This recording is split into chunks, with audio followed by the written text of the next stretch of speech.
Good evening, friends and viewers. The much awaited 2020 IPL T20 is here. All is rhyming. We never thought this 2020 IPL will be here. A lot of things in life had gone to a standstill, like eating out, going out, traveling, etc. So IPL was one of the other casualties that just uh, fell down because of this whole pandemic that we have. But absolutely happy to be here. We have the IPL going. There's a curtain raiser that we have. My name is Ashok. I am a cricket enthusiast. I work for a software giant. But cricket definitely beats all other sports and hobbies that I love. And I've got Mr. Prabhakar with me, who is a lot more experienced individual than me, who's a company secretary, a lawyer, and an insolvency professional with about 4 decades of experience, and you can imagine that much of cricket experience as well. So we both will try to round up, what this IPL curtain raiser is going to be, and then we intend to make this a weekly summary as well. So what we are thinking about right now, yeah, the biggest carnival for India is here. We typically look forward to this in our summer holidays, school holidays, and so on. But yeah, the calendar has changed. So what? We are all at home. We are not commuting. So we got our TVs next to us, our phones next to us, and a sport that we can definitely follow. Something tells me that this is going to be the biggest eyeball grabber in the any of the IPLs that you've seen, because we've probably had nothing to do with cricket in the last few months in India. The other countries have been playing: West Indies, Pakistan, England, Australia, but the Indian superstars haven't really got out there, and I'm sure that is something that as a public we are looking forward to. Um, and at least both of us, Mr. Prabhakar and I, are really looking forward to this next 55, 60 days of roller coaster ride that we're looking forward to. So with that said, I'll hand over to Mr. Prabhakar. I'd like to get his opinion on what he thinks is really different in 2020 compared to all the rest of the years of IPL that we had. Sir, over to you. Good evening, Ashok. Good evening, Ashok, and good evening, viewers. We are happy to present this to all of you.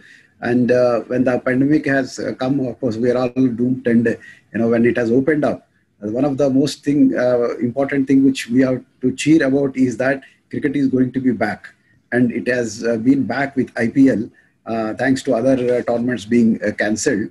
Then, as far as India is concerned, whether we have food to eat or not, whether we have a shelter to sleep or not, if cricket is there, everything is there for us.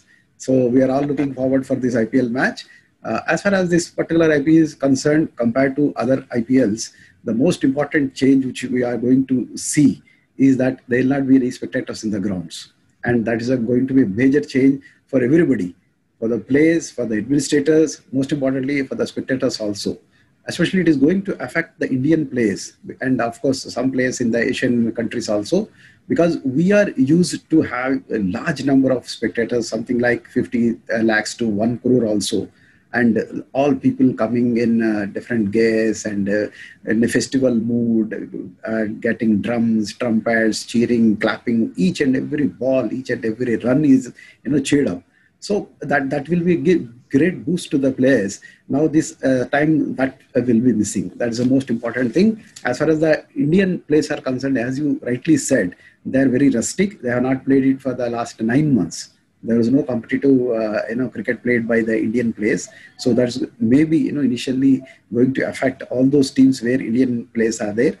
Then next important thing is that the social distancing norms which they have to follow in the ground, while coming to the ground, in the hotels. Unlike earlier times, they cannot freely move around. There are a lot of player engagement activities which will be curtailed now. There will not be any parties. There will not be any parties at the pool side or whatever it is. All those things going to affect. Then all the players will be in the so-called bio bubble. That's also going to separate them from the families and other people. That will definitely have an effect on the players. Then as far as the spectators are also concerned, apart from what is happening on the ground, and apart from the cricket which is happening on the ground, we're always entertained by what was happening in the stands. So this is definitely we will be missing this time. So these are some of the changes. As far as the playing things are concerned, the most important thing which is going to affect is for the bowlers, because they are prohibited, I say, from applying saliva to the ball to shine, which is required for fast bowlers. So everybody does that, and not only the bowlers, the other players also help in shining the ball. So that is prohibited. And the sort of celebrations which you used to see when a wicket falls or when a catch is taken, all coming together, hugging each other, and all those things, maybe that will also be a bit restricted. So all these things are the changes which you are going to see. And another most important thing is, it is the second time in the history of IPL that the IPL is going to be played outside India. Fantastic point, sir. Indian players are going to be affected by that to adjust themselves, because none I think in this team have ever played in UAE. But yes, Indian track record in Sharjah matches has been excellent, right from Gavaskar to Sachin Tendulkar. They did extremely well in UAE and any part of UAE. So that way, of course, it is very close to Indian conditions, and these players also will adjust and should do very well. But that home advantage will go away. Sir, I think you captured some fantastic softer aspects of the game, right? I think we often take it for granted as to how much the audience really matters, how much the home environment matters, how much the noise and clamor around us matters. I think you brought some fantastic points back into it.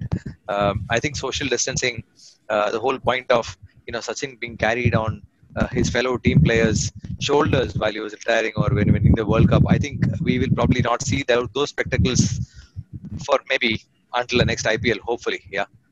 So definitely a lot of important points he's brought in. I mean, I remember a couple of old interviews where this player called Swapnil Lasnotkar, who used to play for Rajasthan Royals, bring up this point which says that he used to play IPL for the first couple of seasons and walking into the ground with 35,000-40,000 people clapping and cheering at you in that noise.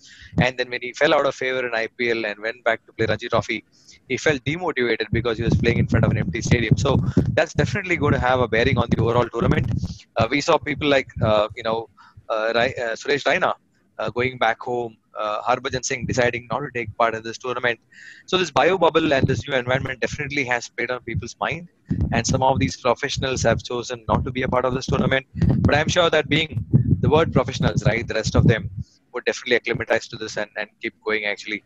So, it is a new environment, as you rightly pointed out, right? And India's track record in UAE, Pakistan has managed to dent it for a few years at the beginning, but then India came back to dominate. The Javed Miandad, Chetan Sharma encounter still is fresh in my mind. But so is Rishikesh Kanitkar finally hitting Saqlain Mushtaq out of the ground in Bangladesh in a straight lit ground kind of takes revenge on that. The desert storm from Sachin, we can never forget that. So UAE brings in some important or very unforgettable memories to our mind. Looking forward a lot more to this IPL. So I mean, my personal take on this is, sir, Sharjah, Dubai, Abu Dhabi are something like a coastal state that we have in India. You probably have a Mumbai where humidity comes into play and probably toss plays a critical factor. What do you think about this? You see, in Dubai, it's one thing is very sure: any captain who is going to win the toss will opt for batting. Then put up a huge score on the scoreboard, because the boundaries are going to be very small, and many times the ball is going to clear the boundaries. So maybe something like 175 to 200 is going to be the bare minimum which people will be targeting. Then the Jew factor will be there, and the other team will definitely have a disadvantage, especially for the spinners.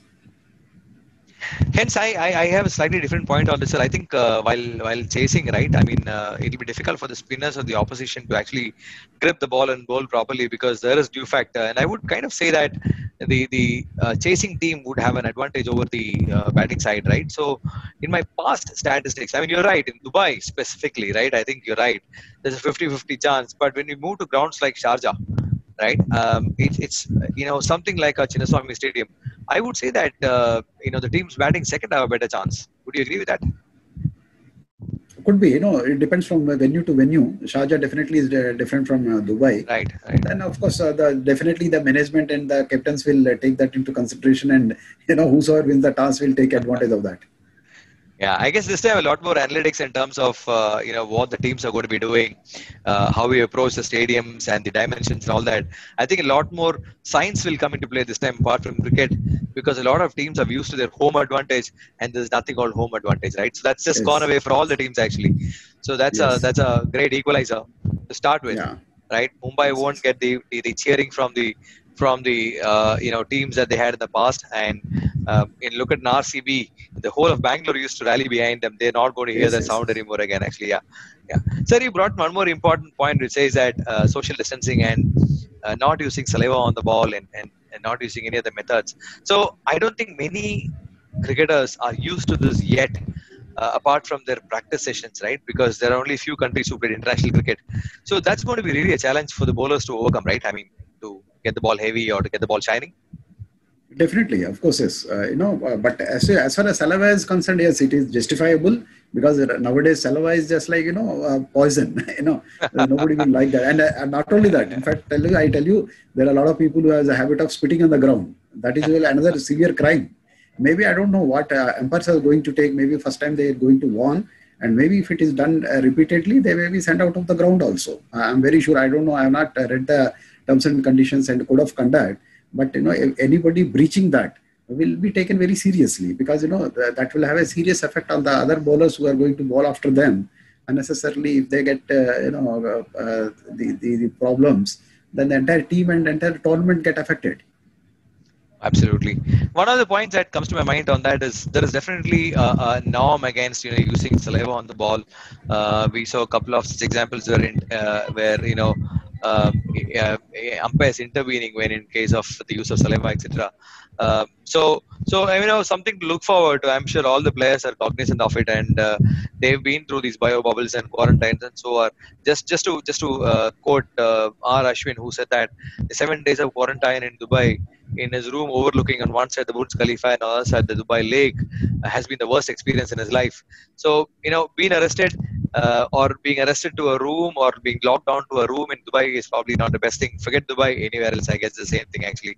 So, people coming out of it, I think, as always, people say cricket's real winner. I think cricket's the only motivator here. They don't have IPL parties, as you said.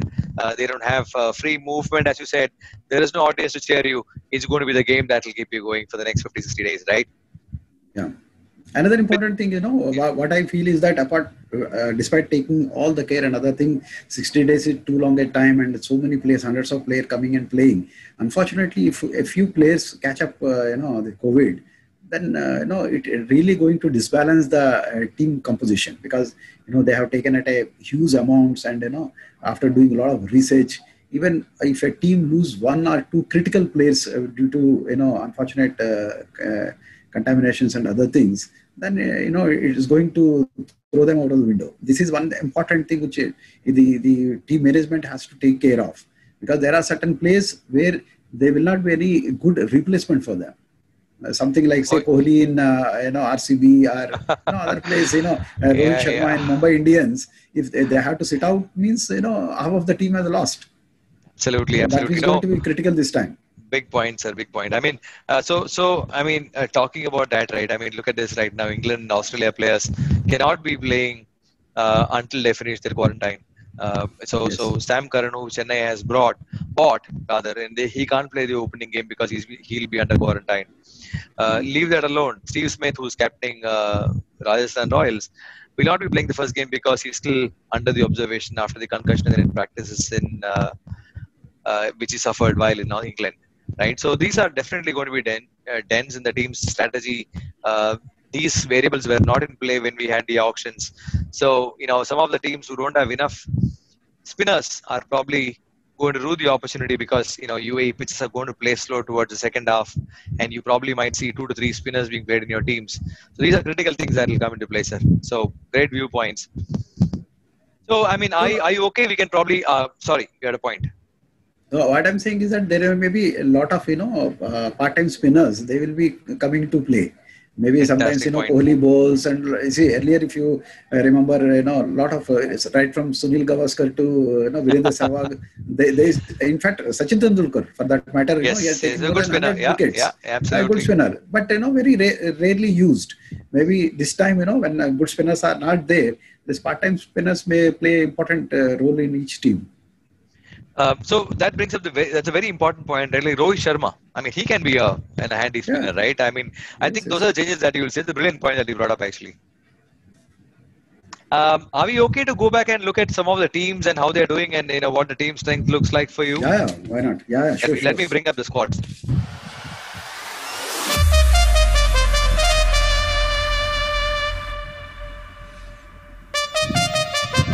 So what I have here is the Mumbai Indian squad, and the way why I have them up right in front. One of the reasons is that they've been my favorite for last 12 years. Yeah, but let me not keep bias in the way. The other point is that definitely they've won more championships than anyone else, right? So I will bring them up right up front. My opinion on Mumbai Indians, probably I'll start off before I pass it on to you. Quite a solid side. Probably I would think that it is they've stayed just the way they are. They've been consistent. They've not added too many people. They've not taken too many people. The core of the team has remained the same. Kiran Pollard comes from a blazing CPL that we had as a captain, as well as a batsman and a bowler. In fact, he bowled 4 overs in the finals, which we've not seen with Mumbai Indians. We've got Hardik Pandya back in form, and back after from his injury. And Rohit Sharma has always been blazing and good to go. So I think they've got a great combination, and Jasprit Bumrah just makes it uh, just adds to it. You've got Jayant Yadav and Rahul Chahar as spinners. I wish they had one more spinner in their mix, which they could have tried actually, because I would feel that, as I said earlier, right, the second half of the tournament, where the pitches could be slowing down, which is where I think spinners can come into play. What would be your opinion, Mumbai Indians, and what chance would you give them? I would probably rate them on a scale of 10. I would probably rate them as 8 out of 10 to win this IPL again.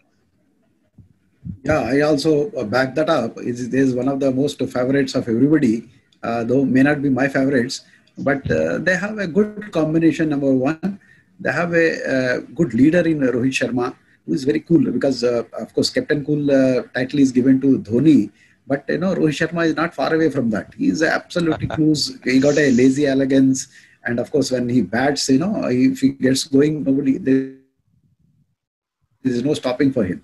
So he coming up front, then leading the team by from the front, is always a great advantage for them. And another biggest advantage for Mumbai Indians is that in each match, some new player is going to stand up and raise his hand and perform very well. So many teams, miss that particular thing. It is not always Rohit Sharma or other top guns. There are some domestic players, some unfancied player who does very well in each tournaments. But yes, the biggest thing which they are going to miss is Latish Malinga. This time Oh, he decided absolutely. to sit out because many a times he has won single-handedly matches for Mumbai Indians, especially at the death overs, the toe-crushing Yorkers he bowls, and just doesn't give runs at all. Even the most crunching and critical situations also, it's always Malinga who is being given the ball every time he performed. I don't know how Mumbai Indians are going to miss without him. Sir, I'm sure all of us will remember the 2019 IPL last over where Mumbai won by 1 run, and that's thanks to Mr. Malinga actually. So they're definitely going to miss Yeah, that, right? The overbearance on Rohit Sharma. I mean, I think that's some more thing that kind of worries me because yeah, Surya Kumar Yadav did score a lot of runs last time around. He was the highest scorer for Mumbai Indians, but I think others would need to step up this time, and maybe Kiran Pollard coming up the order. What are your thoughts on that? yes, they should. In fact, I have been thinking for the last, I think, more than 10 years or so. For the decade, he is performing so well. Kiran Pollard is a very, very accomplished batsman. And not only he hits towering sixes, if the situation demands, he has defense also in his armory. So he can play for more than 10 hours easily in a 2020 match. But unfortunately, he has been pushed down so down below, after all, Indian players also come, domestic players also come, who are definitely less fancied than him. He always comes around 17th over or 18th over, unless many wickets fall, then only comes around 15th over. Otherwise, if things are going great, always he comes at 18th or 19th over, but still hits some quick 20, 30 runs. But if he is brought above, maybe around 10th or 12th over itself, he can do pretty good. He has the ability to go up to 70s, 80s also. Colin Porter is not but flashy 20 or 30. He has the capability to even hit some 60, 70 odd runs at a very fast clip. Absolutely. One of the totally unsolved puzzles. Yes, absolutely. Yeah. Fully agree with you, actually. Absolutely on that point. The fact that they've won 4 championships and they've probably have been in 4 other playoffs, totally about 8 times closer to the trophy, I think makes them a clear favorite. I mean, let me move to the next one, which is probably there's a lot of emotional attachment to this team, thanks to Mr. Dhoni kind of springing the surprise of his announcement. That apart, they've been probably the foremost team here. They've been the champions for 3 times. They've been in the playoffs for about 7 times. So in about 12 years of IPL history, if I look at it, 10 years, and let's bear in mind that 2 years this team was not there in the fray. So in 10 years, they've been in the playoffs and ending up as champions 3 times and runner-up as 5 times. So that's no mean achievement. And we were referring to the captain Cool earlier. Here we have a small dent. I mean, there is no Suresh Raina in the team. There is no Harbhajan Singh. But Harbhajan Singh probably came into the team only in the last year. That's not a big miss. But Suresh Raina not being there, I think Dhoni will miss that. But I don't think this team is any weaker. And they're only strong. I mean, Suresh Raina going away, I'm not ignoring that fact. But I don't think they are any less stronger than what they were in the past. What are your thoughts? Surely, Suresh Raina has been a great performer for them, for consistent performer also. Whatever his performance in the test level and other, in Indian colours, but what his performance in Chennai Super Kings is entirely different from what his performance is outside IPL. Absolutely. So, along with Dhoni, he was the front runner as far as the batting department is concerned, and he does very fast. Whatever he scores, he does it very fast, doesn't waste overs, and most important thing, equally, he was a fantastic fielder. So he can save a few runs for you. Him.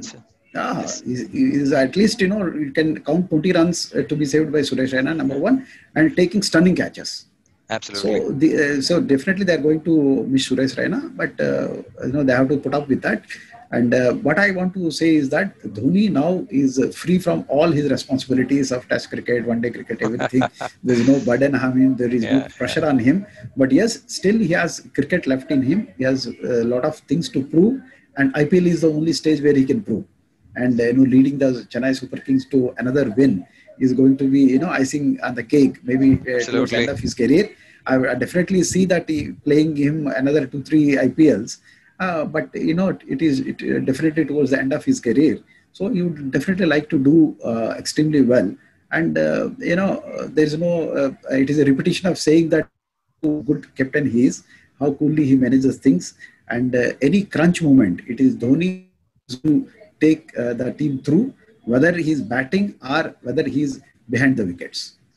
Absolutely. One more feather on the cap for Dhoni. Let's hope for that. And we've got, Ambati Rayudu coming back from his surprise retirement again. We've got 3 classic spinners in the team, and they will have a captain's dilemma in terms of who to choose. You got Imran Tahir, you got Karan Sharma, and you got Kedar Jadhav and Piyush Chawla to add to that, right? So they've got an armory of spinners, and they've got the team to watch out for. If you ask me, they probably have a 9 out of 10 chance in this 2020 IPL.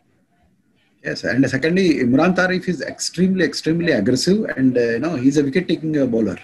Anytime you give a ball to him, he will come out of the wicket, and at very, very critical junctures.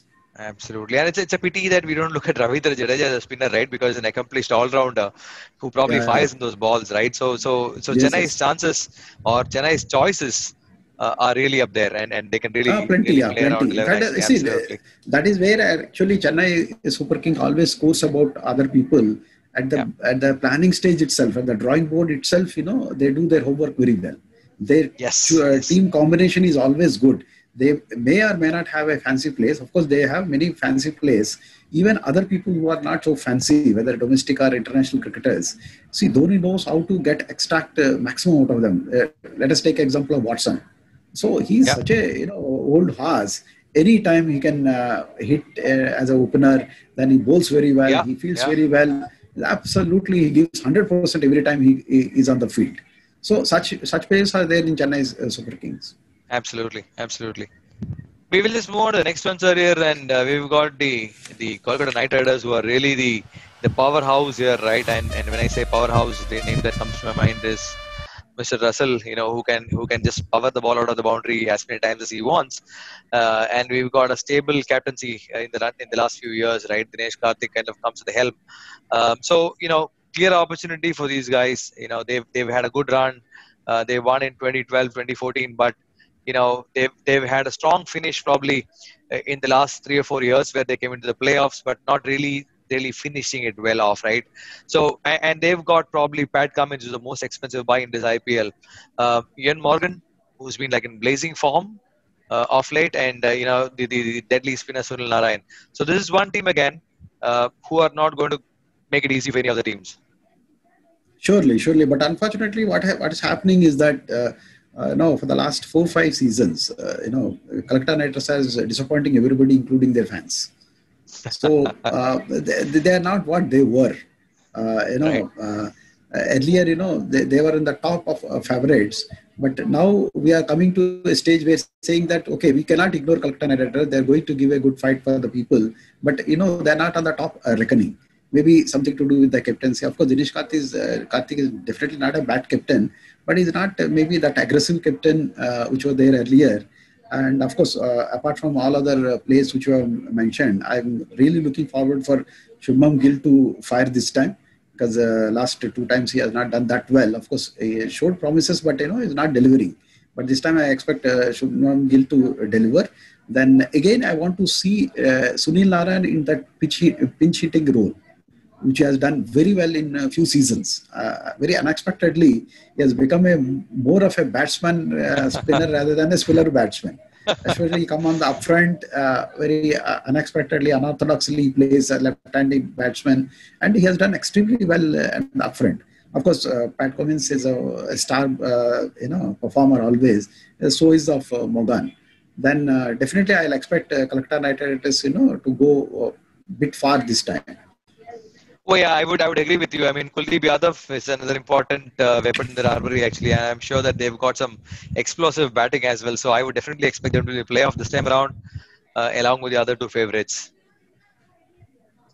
Moving forward, this has been probably uh, the most demure of the teams, right? I mean, no flashiness around them, and probably that comes from Kane Williamson, who's been at the helm last year, and David Warner comes back to take that up.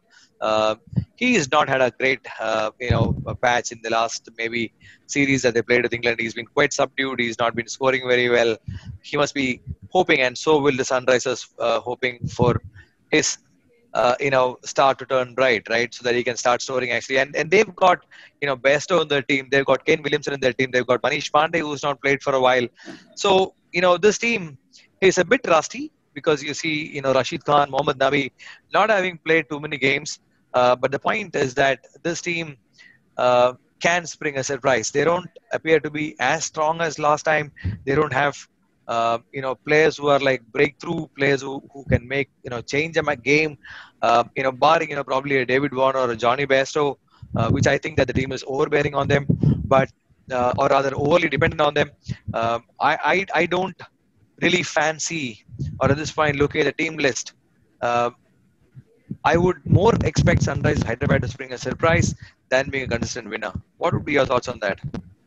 Yeah, that's the same thing. Even the couple of times they won or they reached the finals, in that season also it was a surprise for everybody that they have done what they have done. So this is one team, unfortunately, has always been underperformers. Then I'm surprised by the change of the captaincy because for me, Kane Williamson was doing extremely well. He is another Dhoni sort of. He is like another Dhoni sort of a guy. I don't know. They wanted to bring some aggressiveness or something like that. Maybe so-called Australian aggression. That's why they shifted to Warner. But the problem will be if Warner doesn't fire, then it will have a bearing on his captaincy as well. But it would not have been the That's true. same with Williamson, because Williamson always does his part. Some 30, 40 runs he will always make. And, Yes. he's a very good captain, and led the New Zealand also very well. So maybe I don't know whatever will be the reason for this change. Definitely I will not go in with this change. And as you say that there are not too many, fancy players here. But yes, if they come good, whosoever they have taken, again, we cannot rule out that they can spring a surprise this time as well.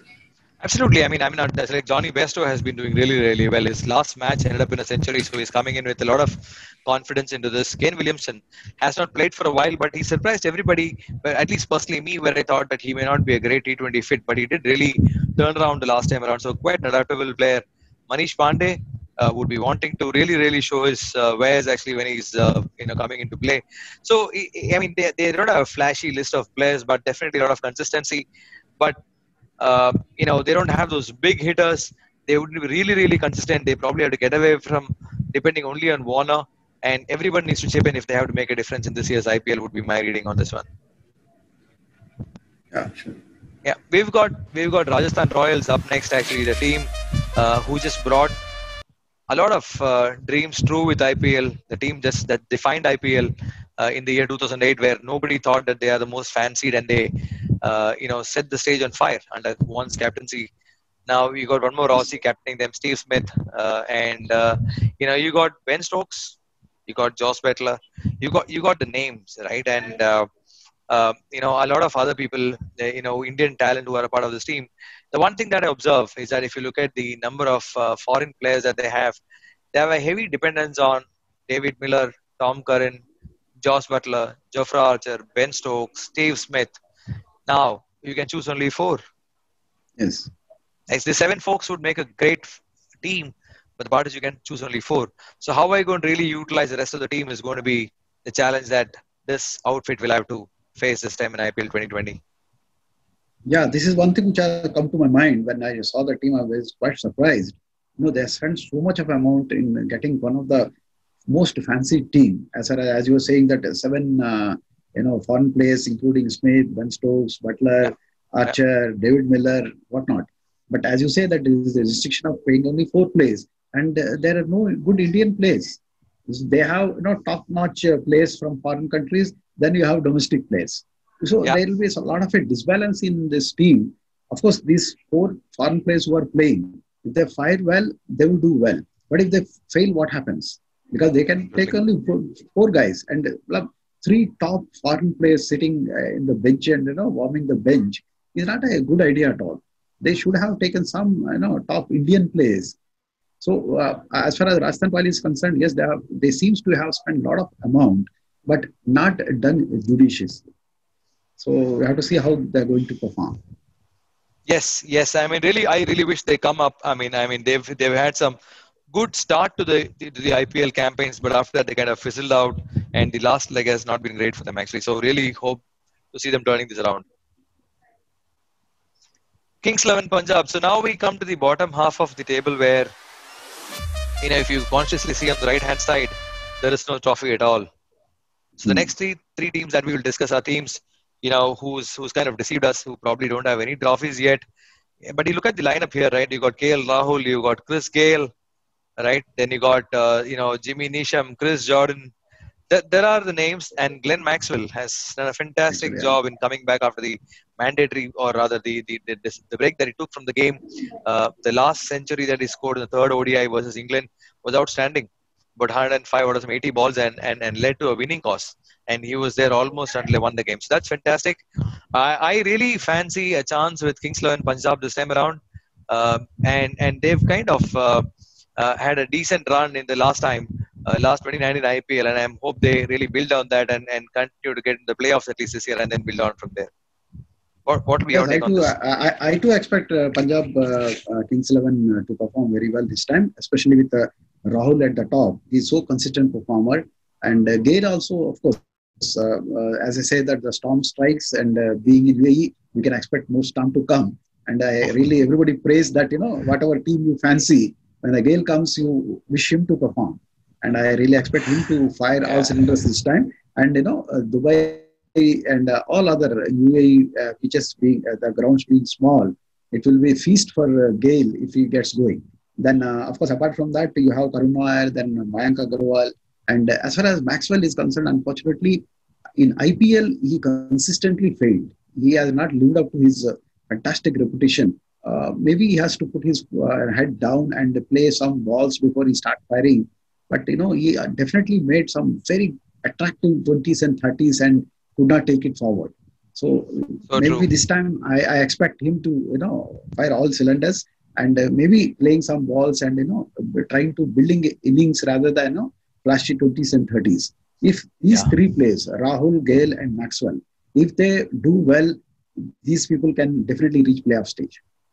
Oh, they're the most the explosive batsmen that you can think about, right? For sure. And as you Yes. rightly said, Glenn Maxwell needs to take a bit more of responsibility. After the break that he took, and he came back and played for Australia. If what we are saying is true, what we are seeing is true, then we definitely expect Glenn Maxwell to play a more senior role in the team and be a more consistent player, right? Karun Nair, the other talent that kind of did not get too much of an India opportunity, must be raring to go. Mayank Agarwal, as you pointed out, he is unfortunately being bogged down by this whole pandemic and not getting opportunities.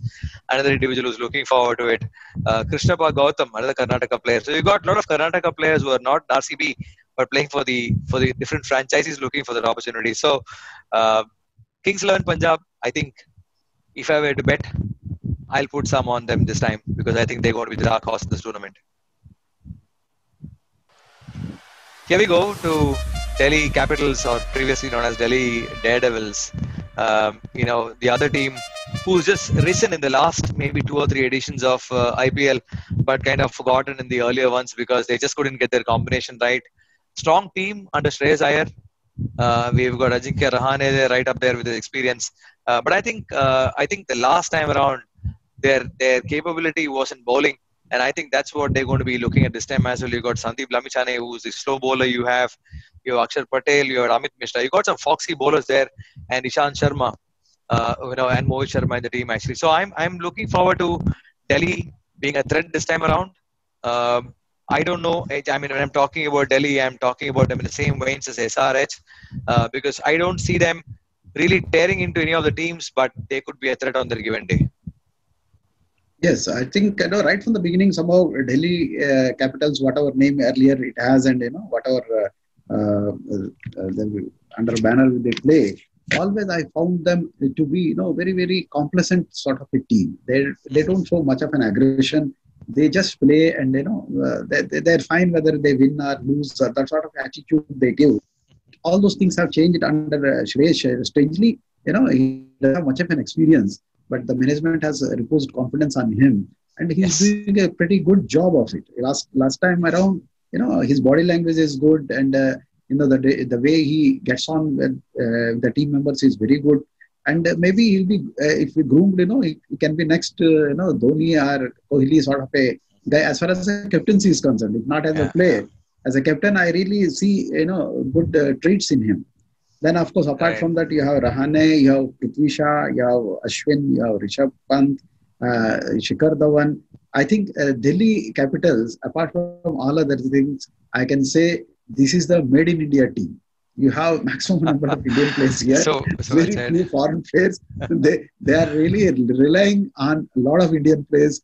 For that, at least I'll back them up that they should come up at least to the playing playoffs this time. That's a very different point of looking at it. Very good one. So Mm. Alex Carey, I think would walk right into the team, basis his century versus England in the last game. Hetmare, who was kind of a disappointment the last time around. I hope he turns around this time because a fancy batsman Yes, we should. who can send the ball around UAE. You got Yeah. Stonis, who can really make a difference there. So again, we spoke about 7 teams here, and Delhi probably is banded with SRH, but yeah, they definitely can spoil someone's party at this point, and even maybe mount a serious challenge as well. And with that said, we go to the last team, which has been the nation's favorite, the crowd's favorite, and when they come from Bangalore is always favorite, right? The most fancy team, the most balanced team, who's never won an IPL yet, actually. So that's like an oxymoron, and uh, we've got the stars, you named them. You got Virat Kohli, you got AB de Villiers, you had Chris Gayle in the past. You got this young talent coming in called David Padikkal. I've been following him through Ranji trophies and the other domestic tournaments, consistent scorer. You got Moeen Ali in the ranks. You got Parthiv Patel who can probably come in and open, and so can Moeen Ali, tong the ball around. So they've got a great team, and they've actually acquired Adam Zampa as well, right? What's been plaguing them? See, RCB problem is that, as you say, right from the beginning, they have fancy players, they have star performers, but unfortunately, on the given day, they don't perform well, especially in the beginning of the tournament. I don't know what complacency they have and whatever it is. First 3, 4 matches, or even up to 5, they lose. Then they reach to a situation where it is do or die. And I remember, I think one of the tournaments they had to win all the matches, and they won and ultimately lost in the finals. Yes, So, finals. Yes. that sort of things, Virat Kohli has to, because if he is after all captain in all the formats of the game, now he's a proven leader and a proven captain and proven performer. But when it comes to IPL, somehow he is not able to replicate the success of Indian team in IPL. So this time, at least around, they have to take it right from the first. They have to blaze all cylinders right from the beginning. Each match, each point counts. That is what they have to really tell to themselves and tell to the team, that we shouldn't lose any of the initial matches. They shouldn't say, okay, if we lose one match, fine, 2 matches, fine, we will, make around in the half end of the tournament. It doesn't work that way. Many times, unfortunately, they had a very, very, sort of a unfortunate and insulting exits from the tournament. Maybe, ending up somewhere in the bottom of the 2, 3 from the bottom. So nobody expected a team led by Kohli, and who have de Villiers also, and other. Now you have Umesh Yadav, Chahal, Flinch, and Morris, Sten. You have such a lethal bowlers you have, especially Umesh Yadav, Chahal, and Sten. They form a lethal combination of bowlers. So they have good batters, they have good bowlers. Then you have fantastic captain in Virat Kohli. And if they don't make it to the final rounds, it's very, very unfortunate. It's pity on them. Yeah. And they shouldn't repeat this time at least. That's I what expect them to do it well. That's what stays fresh in people's mind, right? I mean, if you look at the initial 4 or 5 editions of IPL, I think they were in the playoffs and thereabout. But after that, they've kind of fizzled out every time, and they've had the star cast every time, and they just don't make a good team with that. So maybe a rested Kohli is a better Kohli this time around. Their over dependence on Kohli and de Villiers kind of drops, and I hope everyone around them contributes, and this team really turns it around this time. And as a Bangalorean, I'm really hoping for RCB to win this tournament. Yes. They have good chances this time. I also fancy them. I wish actually they should do it, because for the balance of the tournament and balance of the teams, they should win at least this time. Absolutely. So there was a great roundup of all the teams that we had actually, and I think it's a great curtain raiser discussion that we had. Some great viewpoints from you, and I think it will help our viewers as well gauge some bit as we go into this tournament. It's going to be the next 60 days of Carnival. I'm looking forward to it, and I'm sure that a lot many more people looking forward to it. The advertising money is going to flow in. A lot of restaurants and pubs in the country is going to wake up with people walking in to watch these tournaments. So I hope this Carnival makes sense for all. It'll be great fun. And we probably will come back in a week's time. And we will, not probably, I'm sorry for that, but we will come back in a week's time with a summary of what happened in the opening week. And I'm sure there'll be some interesting tales that we would like to talk about. There'll be some interesting decisions, some turning points in matches. And Mr. Prabhakar and I will come back to update you on all of that. So Mr. Prabhakar, any more closing thoughts from your side? We are all doing many people like us must be doing a roundup of everything. But what I look forward is that how our commentators are going to take this time, because we have discussed everybody except the commentators. So their job also is to be very tough, because there is no audience, and they are the guys who have to keep the audience engaged. So, earlier what used to happen is that the cameras used to pan on the audience, they used to give a lot of comments on how the audience are, the people on the stands are reacting. Now they have to look at the empty stands and do the commentary. So a lot depends on the commentators to make it very interesting. And I expect the the title sponsors, who's also a gaming company, to maybe doing some quizzes or games while the matches are on, so that audience will be glued and interested in the matches.